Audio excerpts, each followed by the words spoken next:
Okay, to park people along the gravel wall, our parking person number 1 will be telling the driver to aim towards the corner of the building and then turn left and then come back along the gravel to the closest spot available or closest spot to you, the person talking, and have the next car follow the first if there's a line. Position 2 will be standing near the end of the grass, waving those cars toward them and around. Position 3 will be parking each car along in each space. To set up this process, we're going to put some cones across the gravel that will direct them onto the grass. We're going to put another cone about 18 to 20 feet from the curve up here. That's about 6 giant steps, and that'll be where the front bumper of the third row goes.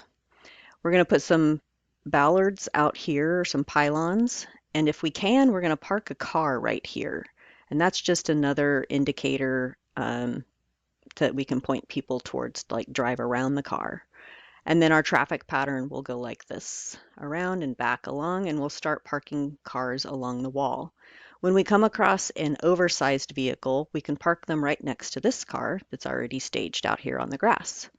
And then we'll continue parking them along the wall or the grass, depending on if they're oversized or regular sized. And that will get us finished on the wall.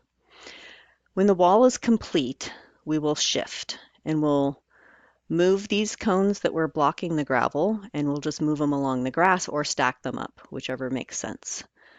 Position 2 will stage themselves at the end of the gravel, directing the cars to go back onto the grass. And position 3 will run down here to the end of the grass and be ready to start parking cars from the wall along to fill in the first row, starting at the wall again to fill in the second row, and then starting at the wall again to fill in the third row. And then the fourth row, we're going to have people back in until it gets full. And that's about it. We have 19 to 20 cars can fit on the first row, 17 to 19 on the second row, 11 to 12 on the third row, and 8 to 9 on the fourth row, giving us about 50 to 60 cars that are on the grass itself, in addition to what's on the wall. And then maintenance will kind of take care of itself. If there's any spots back there during this stage, we could send people also back to maintenance because the traffic pattern is such that they can get that way. Okay, that's it.